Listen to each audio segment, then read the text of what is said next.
तो हेलो दोस्तों, आपका स्वागत है एजुकेशनल गुरु बाय प्रियांशु चैनल में। तो आज का यह वीडियो बहुत ही ज़्यादा इम्पोर्टेंट होने वाला है। अगर आप लोग क्लास 10th बोर्ड का एग्ज़ाम इस वर्ष 2025 में देंगे तो, क्योंकि आज के हम लोग इस वीडियो में क्लास 10 सोशल साइंस का हम लोग 20 से 25 VVI ऑब्जेक्टिव प्रश्न को देखेंगे, जो कि बोर्ड के एग्ज़ाम के लिए बहुत ही ज़्यादा इम्पोर्टेंट प्रश्न है। ठीक है, तो पहला प्रश्न कहता है जी कि राष्ट्रीय स्वयंसेवक संघ का स्थापना कब और किसके द्वारा किया गया। तो राष्ट्रीय स्वयंसेवक संघ का स्थापना 1925 में KB हेडगेवार के द्वारा किया गया। ऑप्शन नंबर बी हो जाएगा। अगला प्रश्न है कि इंग्लैंड में सभी स्त्री और पुरुषों को वयस्क मताधिकार देने का घोषणा कब किया गया। तो वर्ष 1918 में इंग्लैंड में स्त्री और पुरुषों को मताधिकार देने का अधिकार दिया गया। ऑप्शन नंबर सी हो जाएगा। अगला प्रश्न कहता है वैसा कौन सा ऐसा सामाजिक वर्ग जो है वो बुद्धिजीवी वर्ग के रूप में उभर के आया। तो जो मध्यम वर्ग के लोग थे वही जो थे मध्यम वर्ग के लोग वही आपका बुद्धिजीवी वर्ग के रूप में उभर के आया। ऑप्शन नंबर डी हो जाएगा।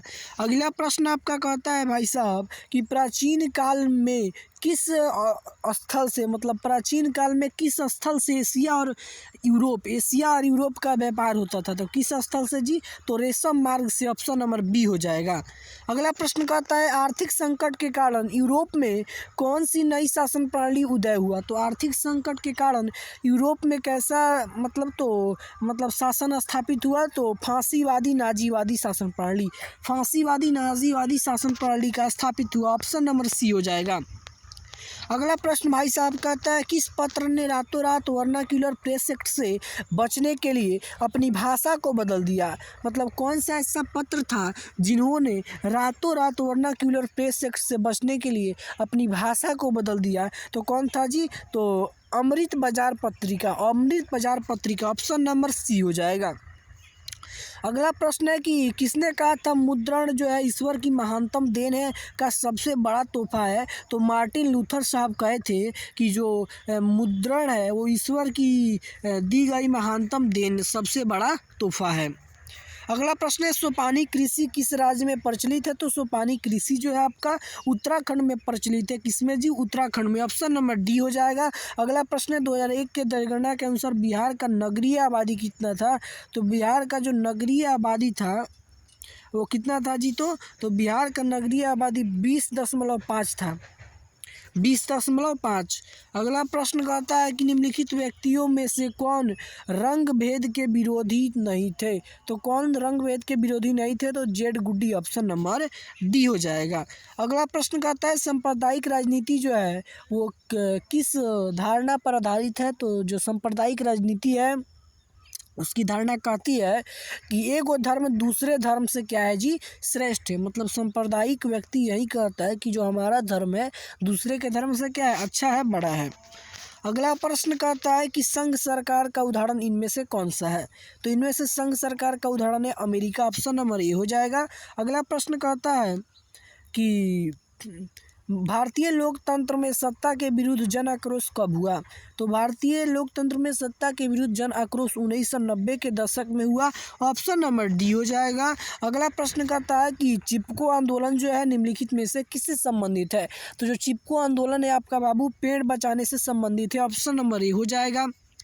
अगला प्रश्न कहता है कि ताड़ी विरोधी आंदोलन जो है वो किस प्रांत से शुरू किया गया। तो आंध्र प्रदेश से शुरू किया गया। ऑप्शन नंबर सी हो जाएगा। अगला प्रश्न आपका कहता है राजनीतिक दलों का नींव सबसे पहले किस देश में पड़ा।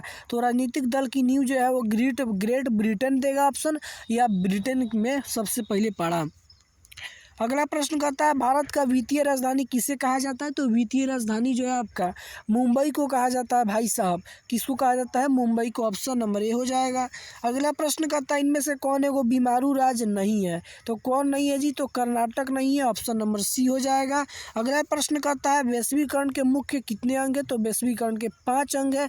ऑप्शन नंबर सी हो जाएगा। वैश्वीकरण के 5 अंग है।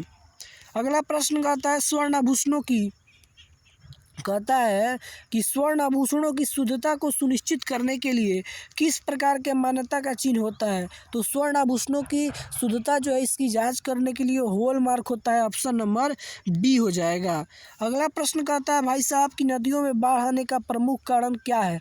तो नदियों में बाढ़ आने का प्रमुख कारण क्या है जी। तो वर्षा की अधिकता। वर्षा की अधिकता ऑप्शन नंबर बी हो जाएगा। अगला प्रश्न कहता है भूकंप संभावित क्षेत्रों में भवनों की आकृति कैसी होनी चाहिए। तो आयताकार होनी चाहिए। ऑप्शन नंबर डी हो जाएगा। अगला प्रश्न कहता है आधुनिक युग में अर्थव्यवस्था के क्षेत्र में होने वाली सबसे बड़ी क्रांति कौन है। तो औद्योगिक क्रांति जो है वो आधुनिक युग में अर्थव्यवस्था के क्षेत्र में होने वाली सबसे बड़ी क्रांति जो है औद्योगिक क्रांति है। ऑप्शन नंबर बी हो जाएगा।